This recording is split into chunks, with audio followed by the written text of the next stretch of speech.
누가복음 2장 34절에서 39절 말씀을 통해서 안나의 열정이라는 제목으로 하나님 말씀을 함께 나누겠습니다. 우리가 대림절을 이제 4주간을 지키면서 성탄절 4주간 오기 전에 예수님의 오심을 우리가 기대하고 사모하는 마음으로 대림절 기간을 보내고 있습니다.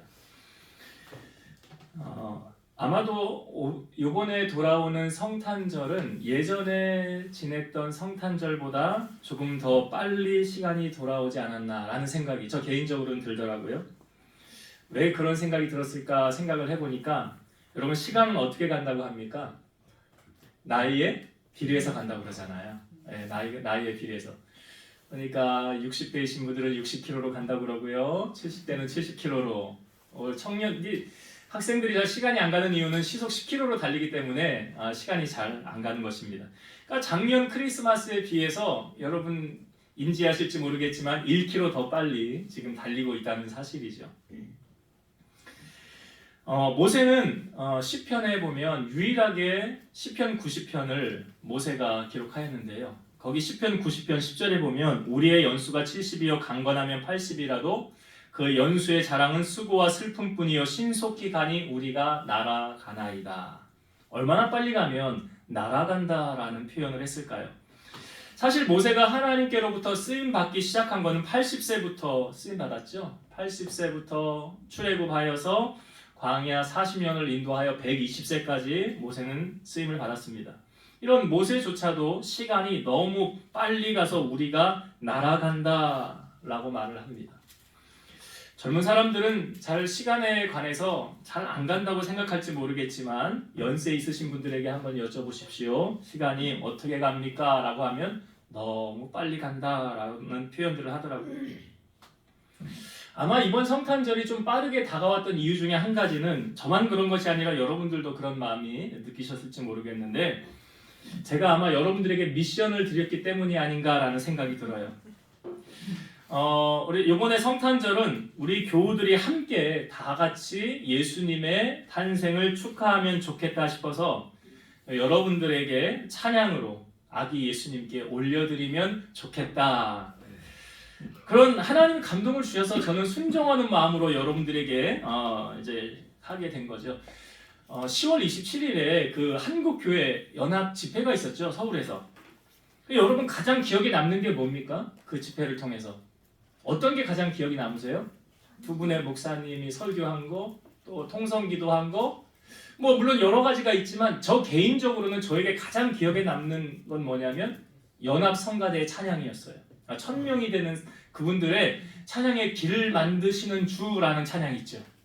들어보셨을 거예요. 우리는 이제 성전에서 거기 갈 수는 없었지만 성전에서 우리가 같이 참여하여 은혜를 나누었는데 그 찬양이 저는 그렇게 은혜가 많이 되더라고요. 요즘 결혼식에도 보면 요즘 결혼식의 트렌드가 많이 바뀌었더라고요. 제가 며칠 전에도 결혼식을 다녀왔는데 그 결혼식에도 주례 없는 결혼식을 하더라고요. 요즘에 추세가 그런지 아무튼 주례 없는 결혼식, 사회자의 진행 속에 이렇게 착착착 진행되는 것을 볼 수 있는데 결혼식에 주례는 없어도 빠지지 않고 꼭 하는 게 있더라고요. 그게 뭐죠? 주례는 없어도 주례자는 없어도 축가는 하더라고요. 두 사람의 출발을 시작하는 출발선상에서 그 축가가 빠지는 건 결혼식에서 저는 거의 본 적이 없는 것 같아요. 그 순서는 꼭 있는 것 같더라고요. 사실 성탄절을 맞이해서요, 규모가 사실은 조금 있는 교회들은 어떤 것을 하냐면 성탄절에 칸타타라는 것을 합니다. 부활절에 칸타타를 하고 성탄절에 칸타타를 합니다. 이제 우리 교회 처음 나오시는 분들은 잘 이게 뭐야? 그런 게 있어? 잘 모르는 분들도 계실 텐데 성탄절 전에 이제 이렇게 주제에 맞게 파노라마처럼 여러 부분의 찬양을 준비하는 뮤지컬처럼 준비도 하고요. 주제에 맞는 찬양들을 준비해서 성탄절에 아니면 그 전날 이렇게 칸타타를 하는 것을 보게 돼요. 근데 우리 교회 형편상 칸타타는 하기가 힘들잖아요. 그렇다고 예수님의 탄생일 생일날 우리가 아무것도 안 하는 것도 그렇잖아요. 그러니까 제 마음에 감동이 오기를 우리가 찬양으로 하나님 앞에 영광 돌리자. 그래서 여러분들이 순종하는 마음으로 또 준비를 하셨을 것이고 그날 우리 주님께 이렇게 찬양을 올려드리면 좋겠다라는 생각이 들었던 거예요. 그리고 찬양을 하고 우리가 그날 또 특별하게 우리 민문기 집사님이 저에게 이제 소스를 주어서 얘기를 해주셔서 선물 교환하면 좋겠습니다 라고 얘기를 하시더라고요. 그래서 선물 교환도 하자고 제가 가격도 알려드렸죠. 어느 정도 선에서 하고, 그날 저는 참석을 못하는데요, 선물만 보내셔도 괜찮아요. 선물만 보내셔도 참석을 못하시는 분들은 그래도 저는 참석하고 싶으니까 선물은 보내겠습니다. 그러면 이제 선물 교환은 이제 제가 이렇게 하려고 그래요. 하는 분들에 한해서. 그렇게 해서 우리가 이번에 성탄절을 좀 의미 있게, 나름 보람 있게, 또 주님이 기쁘시게 그렇게 보내려고 하고 있습니다. 예수님께서 메시아이심을 이 땅에 오셨을 때 알려주는 몇 사람들이 있었죠. 먼저 세례 요한은 예수님의 길을 준비한 사람이었고, 또 동방의 박사들이 별을 보고 예수님이 태어나신 곳에 찾아와서 황금과 유향과 모략을 드리면서 아기 예수님께 경배하지 않았습니까? 그리고 우리가 저번 주에 말씀을 나누었지만 시므온이라는 사람, 이 시므온이 예수님이 이제 율법의 법에 따라서 40일째 되는 날 성전에 와서 그 율법의 관례대로 행할 때 시므온이 성령의 감동을 받아 성전에 지금 들어가라, 이가 메시아다라는 성령의 감동을 받게 되었잖아요. 그래서 이 시므온이 사람들에게 이 아이는, 이 사람은 이방을 비추는 빛이고 주의 백성 이스라엘의 영광이다, 메시아임을 선포하게 되었습니다. 우리가 지난주에 그 시므온을 통하여서 이 성령 충만한 사람은 성령의 지시를 받게 되고, 성령의 지시를 받게 되면 사명을 재확인한다고 그랬죠. 그리고 우리가 왜 성령 충만해야 하느냐? 성령의 감동을 받아서 시므온이 성전에 들어가게 되었다는 거죠. 그런 이 말은 우리가 매 순간 내게 말씀하시는 성령님의 음성에 우리는 귀를 기울이고 있어야 내게 하시는 성령의 음성을 우리가 듣고 깨달을 수 있다는 거죠. 우리가 저번 주에 그래서 시므온을 나눠봤는데, 시므온에 관한 이 말씀이, 처음에 시므온이 모든 사람들을 향하여 아기 예수님에 관한 예언의 말씀, 메시아의 오심을 선포하였던 거라고 한다면, 오늘 우리가 읽은 본문의 말씀에 시므온이 34절, 35절의 말씀이 두 절이 더 우리에게 보여주고 있는데요. 이 말씀은 특별히 예수를 낳은 어머니 마리아를 향하여 한 시므온의 말이에요. 그러니까 그 전에는 모든 사람을 대상으로 아기 예수 메시아, 이분은 메시아다라는 걸 선포한 것에 반해서 34절, 35절은 이 시므온이 예수를 낳은 어머니 마리아를 향하여 한 말인데요. 먼저 34절, 35절 말씀을 한번 제가 볼게요. 다시 이 말씀을 읽고 말씀을 나눌게요. 시므온이 그들에게 축복하고 그의 어머니 마리아에게 말하여 이르되, 보라, 이는 이스라엘 중 많은 사람을 패하거나 흥하게 하며 비방을 받는 표적이 되기 위하여 세움을 받았고, 또 칼이 내 마음을 찌르듯 하리니 이는 여러 사람의 마음의 생각을 드러내려 함이니라 하더라. 그러니까 이거는 시므온이 지금 개인적으로 마리아를 향하여 선포하는 말씀이죠. 마리아에게 말하여 이르되, 34절에 보니까 보라, 이는 이스라엘 중 많은 사람을 패하거나 흥하게 하며 비방을 받는 표적이 되기 위하여 세움을 받았고, 그러니까 예수님을 배반하고 배역하는 자들에게는 이 예수님께서 걸림돌이 되어서 넘어지게 하며 멸망에 이르게 하실 것이고, 또 예수님을 따르는 자들은 세움을 입어서 하나님의 나라의 초석이 되게 하신다는 이 말이죠. 그러니까 예수님의 편에 서면, 예수님을 가까이 하면 복을 받을 것이요, 예수님의 반대편에 서고 멀리하면 저주를 받을 것이다 라는 말을 돌려서 한 거 아닙니까? 예수님은 백성의 구원자로 오셨음에도 불구하고 많은 박해와 곤욕을 치러야 될 것으로 예언하고 있어요.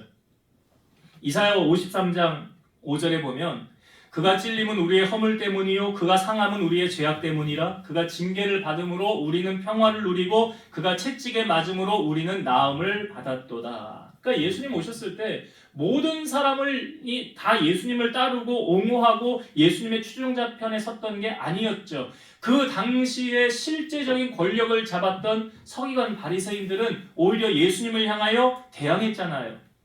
그러니까 예수님께서 사역을 하시면서 모독과 비방을 받는 것은 결코 우연한 것이 아니었다라는 거죠. 그 말씀이 지금 34절에 하고 있는 거예요.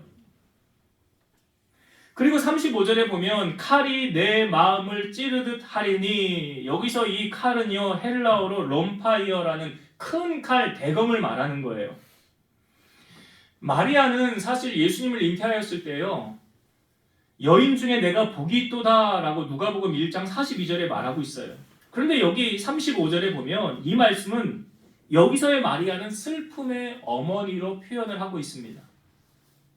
한 어머니로서의 마리아는 예수님의 공생애를 시작하시기 전에 나사렛에서 같이 생활하였던 그 시절이, 그러니까 예수님의 소년 시절, 청년 시절이 아마 가장 행복한 나날이 아니었을까라는 생각이 들어요. 그러니까 예수님이 30살부터 공생애 3년을 하지 않으셨습니까? 그 공생애가 시작됨과 거의 동시에 예수님은 그 장래에 대한 불길한 예감으로 이 노심초사하였던 그 세월을 마리아는 많이 보냈을 것입니다. 특히 그녀는 자신이 그 아들 예수님이 십자가에서 달려 엄청난 고난을 받을 때 큰 칼이 찌르는 것보다 더한 찢어지는 아픔을 겪어야만 했을 것입니다. 여러분, 이 말씀은요, 우리가 예수님을 믿으면 신앙생활을 하면 고난을 안 받습니까? 고난이 없습니까? 환난이 없습니까? 예수님 그렇게 말씀하지 않으셨어요. 마태복음 5장 11, 12절 나로 말미암아 너희를 욕하고 박해하고 거짓으로 너희를 거슬러 모든 악한 말을 할 때에는 너희에게 복이 있나니 기뻐하고 즐거워하라. 하늘에서 너희의 상이 큼이라. 너희 전에 있던 선지자들도 이같이 박해하였느니라. 분명히 예수님이 나로 인해서, 예수님 때문에 고난을 받는 그 사람은 복이 있대요. 기뻐하고 즐거워하래요. 하늘에서 상이 크다라고 말하고 있어요. 너희 전에 있던 선지자들도 이같이 박해하였느니라. 이 구절을 우리에게 알려주는 말씀이 있죠. 히브리서 11장이 믿음장인데 여기 믿음의 사람들이 어떻게 살았나 보세요. 히브리서 11장 33에서 38절 그들은 믿음으로 나라들을 이기기도 하며 의를 행하기도 하며 약속을 받기도 하며 사자들의 입을 막기도 하며 불의 세력을 멸하기도 하며 칼날을 피하기도 하며 연약한 가운데서 강하게 되기도 하며 전쟁에 용감하게 되어 이방 사람들의 진을 물리치기도 하며 여자들은 자기의 죽은 자들을 부활로 받아들이기도 하며 또 어떤 이들은 더 좋은 부활을 얻고자 하여 심한 고문을 받되 구차히 풀려나기를 원하지 아니하였으며 또 어떤 이들은 조롱과 채찍질뿐 아니라 결박과 옥에 갇히는 시련도 받았으며 돌로 치는 것과 톱으로 켜는 것과 시험과 칼로 죽임을 당하고 양과 염소의 가죽을 입고 유리하여 궁핍과 환난과 학대를 받았으니 이런 사람은 세상이 감당하지 못하느니라. 그들이 광야와 산과 동굴과 토굴에 유리하였느니라. 여기 믿음의 사람들이 어떻게 살았대요? 이러한 많은 환난과 고난을 당했다고 하지 않습니까? 사도 바울은 어떠했습니까? 40에 하나 감한 매를 맞고 여러 번 자지 못하고 태장으로 맞고 굶주리고 헐벗고 그런 일이 비일비재했다는 거예요. 복음을 전하는 돌에 맞아서 거의 거반 죽을 뻔한 위기도 있었고요. 이게 다 누구 때문에 당하는 고난이었습니까? 예수님 때문에 당하는 고난이었어요. 우리가 고난당한 자의 대명사 하면 욥을 이야기하죠. 욥이요. 첫 번째 고난은 자기에게 있는 전 재산을 잃는 거였어요. 10명의 자녀를 한꺼번에 다 잃지 않았습니까? 그때 욥은 이렇게 고백합니다. 주시니도 여호와시고 취하시니도 여호와시오니 여호와의 이름이 영광을 받으소서. 거기까지는 참을만 했어요. 근데 그 다음에 사단이 말하죠. 하나님이 욥에게 건강을 줘서 욥이 그런 거 아닙니까? 그러니까 몸을 치면 하나님을 향하여 원망하지 않겠습니까? 그러니까 하나님이 허락했지요. 목숨만 건드리지 말고 네 맘대로 해봐라. 내려가서 욥의 몸에 욕창이 나기 시작하는 거예요. 몸에 막 두드러기며 이 친구들이 왔는데 욥의 형상을 알아보지 못할 정도로 막 망가져 있었다는 거예요. 그런데 그런 고난을 당했던 욥이요. 그 아내가 뭐라고 말하는지 아십니까? 차라리 하나님을 욕하고 죽으래요. 그런데 그때 욥이 한 말이 이거였어요. 우리가 하나님께 복을 받았은즉 화도 받지 않겠느냐. 이게 사람이 할 말인지 모르겠어요. 우리가 하나님께 복을 받았는데 화도 받을 수 있지 않느냐. 여러분, 그 어떤 것도요. 정말 믿음의 사람은 하나님과 우리와의 관계에서 끊어질 수 없다. 끊을 수 있는 것이 없다라고 성경은 말합니다. 로마서 8장 35에서 39절 누가 우리를 그리스도의 사랑에서 끊으리요? 환난이나 곤고나 박해나 기근이나 적신이나 위험이나 칼이랴. 기록된 바 우리가 종일 주를 위하여 죽임을 당하게 되며 도살당할 양같이 여김을 받았나이다 함과 같으니라. 그러나 이 모든 일에 우리를 사랑하시는 이로 말미암아 우리가 넉넉히 이기느니라 내가 확신하노니 사망이나 생명이나 천사들이나 권세자들이나 현재일이나 장래일이나 능력이나 높음이나 기쁨이나 다른 어떤 피조물이라도 우리를 우리 주 그리스도 안에 있는 하나님의 사랑에서 끊을 수 없으리라. 그 어떤 것도 하나님과 나와의 관계를 끊을 수 있다 없다? 없다. 없대요. 사도 바울 그렇게 살았잖아요. 그러니까 예수님을 믿으면 고난이 없다라는 것은 우리가 잘못 알고 있는 거예요. 예수님을 믿어도 고난 받을 수 있어요. 그러나 그 고난을 넉넉히 이길 수 있다는 거죠. 히브리서 12장 1절과 2절 이 믿음장 바로 다음에 나오는 구절이죠.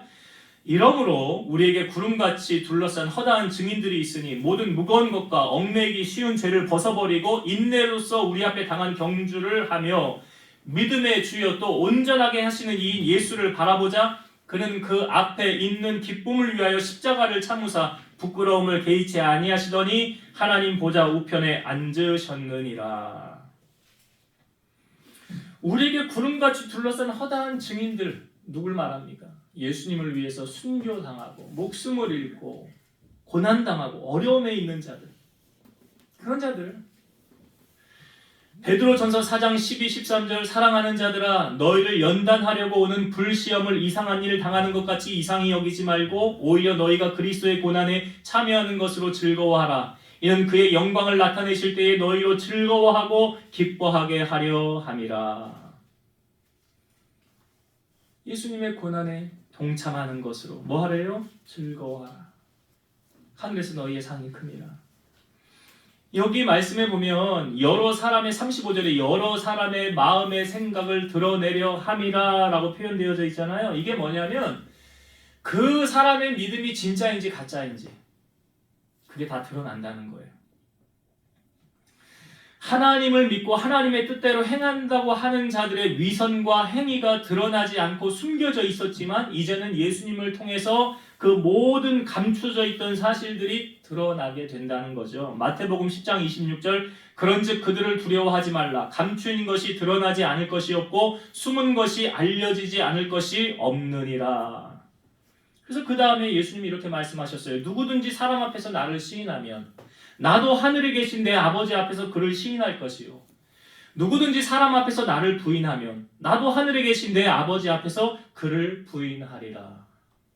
그러니까 예수님 오셨을 때에 양과 염소를 다 나뉜다고 그러잖아요. 근데 여러분 사실은요, 이것은 이 땅에 우리가 있는 이 순간부터 갈려져 있는 거 아닙니까?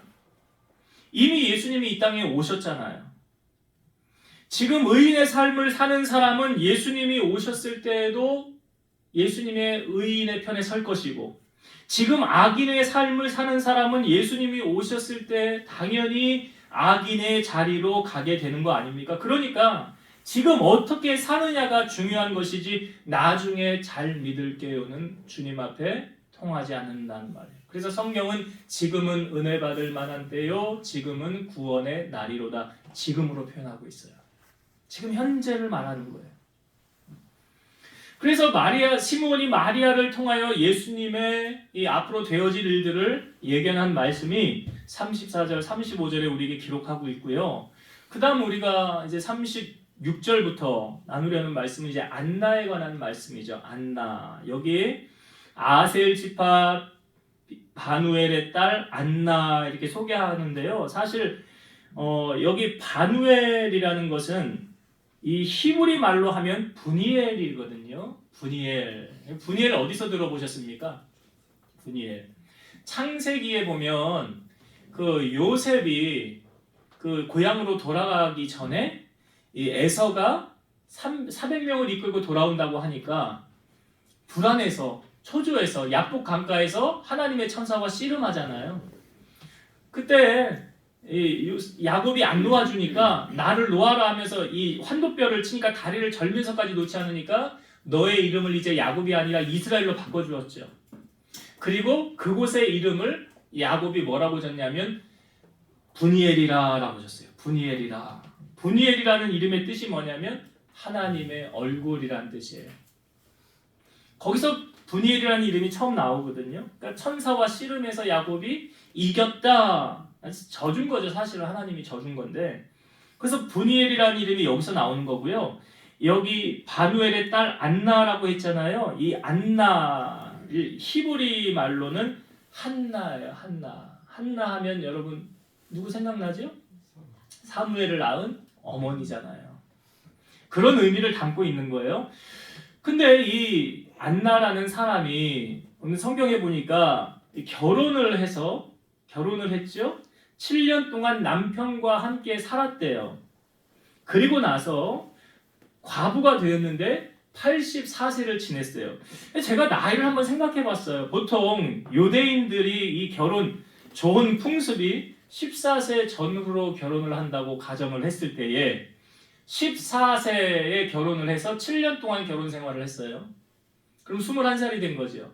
그리고 몇 년이 지났어요? 84년이 지났잖아요. 더하면 지금 안나의 나이를 추정할 수 있잖아요. 105세예요. 105세. 안나는 결혼을 해서 남편과 7년을 지냈는데 성경에 이 남편이 어떻게 되었다라는 표현은 되어져 있지 않지만 분명한 것은 아마 사별을 하지 않았을까라는 생각이 들어요. 그러니까 사별을 하고 나서 다시 결혼을 했을 가능성도 있었는데 이 안나는 결혼을 하지 않았다는 거죠. 결혼을 안 하고 어떻게 살았습니까? 자, 37절을 한번 보겠습니다. 37절.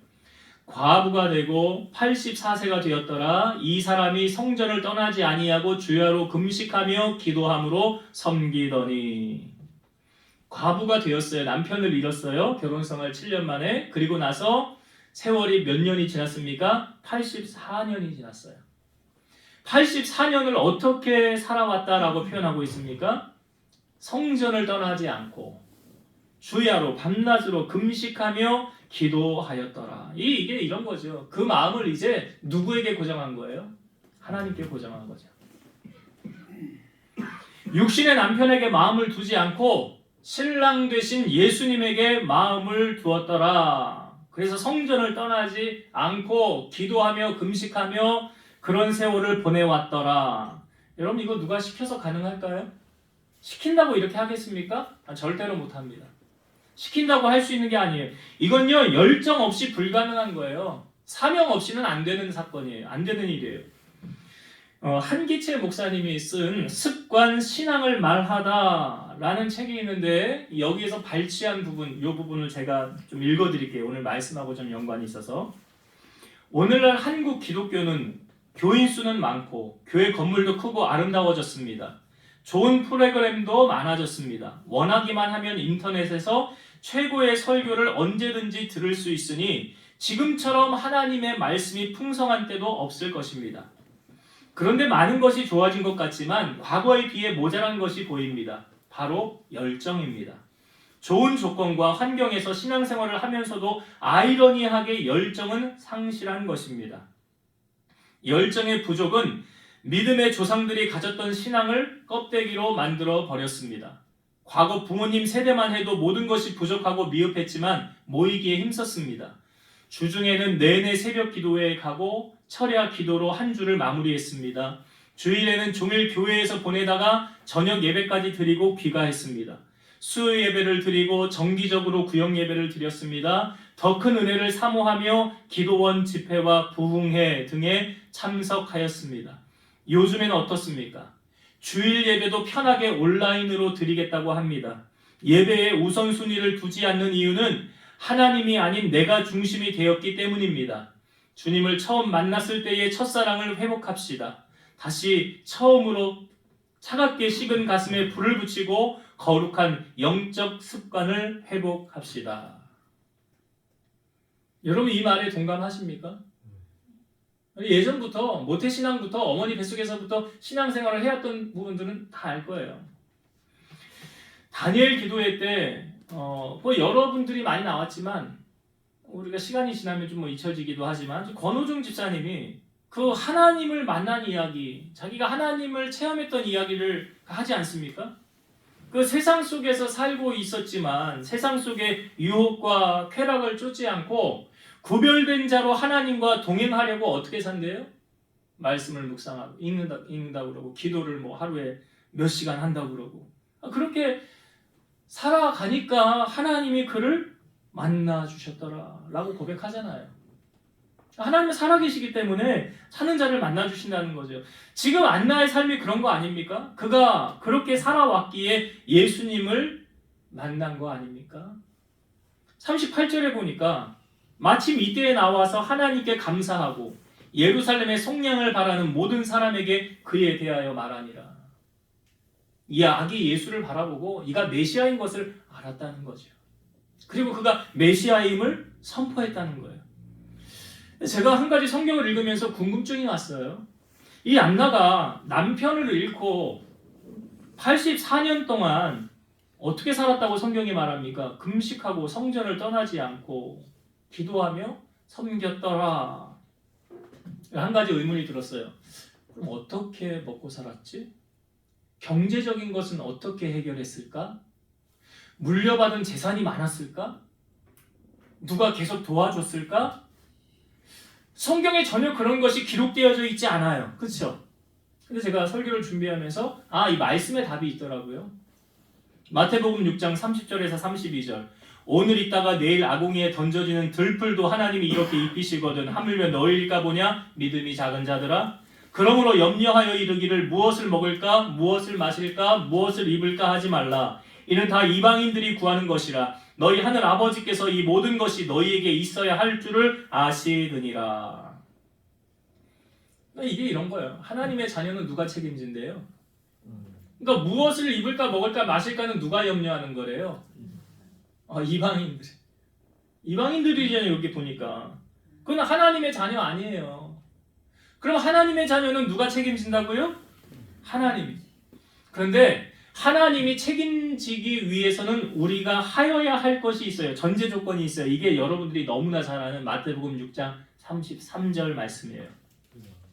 그런즉 너희는 먼저 그의 나라와 그의 의를 구하라. 그리하면 이 모든 것을 너희에게 더하시리라. 이게 전제 조건이에요. 먼저 해야 될 게 있대요. 먼저 그의 나라와 그의 의를 구하라. 그리하면 이 모든 것을, 그러니까 이 말씀이 안나에게 적용되면 답이 딱 나오죠. 안나 먹고 사는 거 걱정 안 했구나. 하나님 나라와 의를 구하며 살아왔기에 그렇게 하나님 책임져 주셨구나. 이 이야기를 여러분 잘못 해석을 해서 이렇게 해석하면 안 돼요. 나의 그러면 이제 모든 일과를 다 내려놓고 포기하고 나 교회 와서 살아야 되겠다. 잘못 해석하는 거예요. 그런 의미가 아니래요. 성경은 일하지 않는 자는 먹지도 말라라고 데살로니가 후서 3장 10절에 말하고 있어요. 이거 어떻게 적용을 해야 될까요? 우리의 삶 속에서 지금 내가 하는 일이 내 일이냐 하나님의 일이냐, 그렇게 적용하시면 돼요. 그러니까 나의 일을 통해서 하나님의 나라와 의를 구하며 살고 있다면 그것은 내 일이 아니라 하나님 일이에요. 그러나 내 일을 통해서 나 한 몸 잘 먹고 잘 살아야지, 내 가족 잘 먹이고 좋은 거 입혀야지, 그러면 그거는 하나님과 상관없는 내 일이에요. 이해가 되세요 이제? 내가 하는 일이 하나님의 나라와 의를 구하는 일입니다. 그러니까 우리가 하나님께서 현장에 선교사로 우리를 파송해서 보내셨을 때 그렇다고 한다면 그것은 하나님의, 그러니까 이건 목적 자체가 다른 거예요. 여러분, 예수님께서 요구하시는 것이 먼저 그 나라와 그 일을 구하는 삶인데 하나님께서 왜 우리에게 달란트를 주셨을까요? 그 달란트는 주인 되시는 예수님을 위해서 쓰라고 주신 거예요. 주님을 위해 쓰라고 주신 거예요. 안나는 그의 삶의 전부를 하나님 앞에 드리지 않았습니까? 그러니까 하나님께서 그의 삶을 책임져 주시잖아요. 여러분, 하나님께서 우리를 보내시면서 아마 하나님이 쟤는 내가 책임져야 돼. 왜냐? 쟤는 나만 보고 있거든. 내가 책임져 주면 안 돼. 마치 안나처럼. 로마서 12장 11절 부지런하여 게으르지 말고 열심을 품고 주를 섬겨라. 아시아의 7교회 첫 번째 교회 에베소 교회죠. 에베소 교회를 향하여 하나님이 잘한 것도 칭찬하셨지만 잘못한 부분을 책망하셨어요. 너의 처음 사랑을 버렸으니. 처음 사랑을 버렸으니 어디서 떨어졌는지를 돌아보고 회개하여 다시 첫사랑을 회복하라. 마지막으로 소개하는 라오디게아 교회. 너희들은 차갑든지 뜨겁든지 하라. 미지근하면 토하여 내치리라. 이게 뭐예요? 그냥 형식적인 의무적인 신앙생활. 여러분, 주님과 나와의 관계가 지금 어떤가 우리는 돌아봐야 돼요. 신앙생활의 가장 중요한 것은 무엇입니까? 제가 거듭 말하잖아요. 하나님과 나와의 관계, 주님과 나와의 관계. 이게 신앙생활에 제일 중요한 거 아니에요? 그 관계가 내가 지금 주님을 뜨겁게 열정을 가지고 사랑하고 섬기고 있다면 그건 건강한 신앙이에요. 근데 주님과 나와의 관계가 대면하다면, 그냥 그저 그렇다면 병들어 있는 거예요, 신앙이. 오늘 안나의 열정을 우리가 좀 담기를 바라요. 자, 이제 말씀을 정리하고 마치겠습니다. 여러분, 예수님을 믿는다는 것은 죄사함을 받고 천국 가는 것을 보장받는 거죠. 그런데 예수님을 믿고 우리가 이 땅에 살아가는 동안 주님은 우리에게 넓은 길과 좁은 길이 있는데 어느 길로 가라고 하십니까? 마태복음 7장 13, 14절 좁은 문으로 들어가라. 멸망으로 인도하는 문은 크고 그 길이 넓어 그리로 들어가는 자가 많고 생명으로 인도하는 문은 좁고 길이 협착하여 찾는 자가 적음이니라.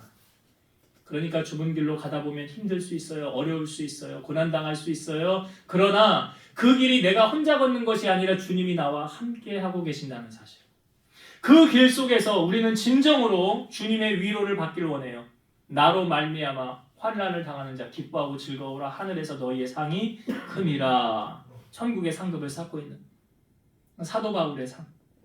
오늘 우리의 삶이 바로 예수님의 삶이 영광과 찬란함만 바라본 것이 아니에요. 그가 찔림은 우리의 허물 때문이라, 그가 상함은 우리의 죄악 때문이라 그러잖아요. 그래서 예수님도 고난 받으셨는데 우리의 당하는 이 고난쯤이야 뭐 내가 주님이 주신 능력으로 이겨나가리라. 그런 믿음으로 여러분이 승리하길 바라고요. 또 한 가지 우리는 오늘 안나의 이 과부의 84년의 세월을 그가 어떻게 보내왔는지. 그가 선택한 건 단순합니다. 새로운 남자 만나서 재혼하면 돼요. 그럼 뭐 경제적인 거 그 남자가 다 책임져 주겠죠. 그런데 그렇게 살지 않았더라는 거예요. 그가 선택한 것은 육신의 사람을 의지한 것이 아니라, 혈육을 의지한 것이 아니라 하나님 한 분 의지하고 살았다라는 것을 보여주고 있죠. 그래서 84년의 과부의 세월 동안 성전을 떠나지 않고 주야로 금식하며 기도하며 섬겼다고 하였는데, 그 열정 없이 불가능한 거 아닙니까? 사랑 없이 불가능한 거잖아요. 그래서 주님 다시 오실 때까지 저는 여러분들에게 두 가지를 당부를 드리고 싶어요. 첫 번째는 주님을 사랑하되 이전보다 더 사랑하며, 날이 갈수록 더 사랑하고, 고난이 와도 사랑하는. 그래서 신앙생활 가장 중요한 거, 주님과 나와의 관계 날마다 점검하면서 주님을 더 뜨겁게 사랑하는 여러분들이 되었으면 좋겠고요. 첫 번째 바라는 것. 두 번째, 히브리서 10장 25절 모이기를 패하는 어떤 사람들의 습관과 같이 하지 말고 오직 권하여 그날이 가까움을 볼수록 더욱 그리하자. 무슨 말입니까? 주님이 분명히 다시 오신다고 그랬잖아요. 여기 그날이 가까움을 볼수록은 주님의 재림이잖아요. 예수님 다시 오심이 가까울수록 더욱 모이기에 힘써라. 더욱 모이기에. 연말이 되니까 세상에 모임들이 많지요. 세상 모임은 그렇게 길을 쓰고 참석을 하려고 하는데 정작 주님과의 약속인 예배는 어떻습니까? 성경은 너희가 헤아리는 그 헤아림으로 너희도 헤아림을 도로 받을 것이니라. 그러니까 하나님 앞에 내가 행한 것만큼 하나님이 나를 헤아려 보신다는 거예요. 안나가 성전을 떠나지 않았다는 것은 교회 와서 놀았다는 거 아닙니까? 제가 부러운 건 그거예요. 교회 가서 놀 수 있는 분위기가 됐으면 좋겠다라는 그런 안타까움이 있어요. 그리고 주야로 금식하며 기도하였더라. 예수님이 교회를 뭐라고 말씀하셨어요? 내 집은 만민의 기도하는 집이라. 그래서 주님 다시 오실 날이 가까울수록 몸된 교회를 더 가까이 하고 사랑하며 나아가는 여러분들이 되시기를 주의 이름으로 축원드립니다. 기도하시겠습니다. 예수님이 이 땅에 오셔서 우리의 모든 수고와 짐을 짊어지시고 우리에게 자유함을 주셨습니다. 예수님이 영광도 받으셨지만 고난도 받으셨습니다. 그러기에 우리가 이 땅을 살아가는 동안 우리에게 당하는 그 환난, 그 고난은 주님 말씀하셨습니다. 기뻐하고 즐거워하라고 하셨습니다. 하늘의 상들이 크다고 하셨습니다. 이러한 믿음으로 하나님과 우리의 관계를 끊을 수 있는 것은 어떤 것도 없다고 하였사오니 이 믿음에 굳건하게 서서 믿음으로 승리한 우리 성도들 되게 하시고 주님과의 우리와의 관계를 돌아보면서 안나가 얼마나 하나님을 사랑했는지 우리 또한 주님을 사랑하되 하나님을 사랑하되 이전보다 더 사랑하는 마음이 우리 안에 흘러 넘치게 하여 주옵소서. 또한 주님이 다시 오시는 그날까지 우리 성도들 서로 사랑하며 교제하며 모이기에 힘쓸 수 있는 우리 성도들 다 되게 하여 주옵소서. 예수님의 이름으로 기도드리옵나이다. 아멘.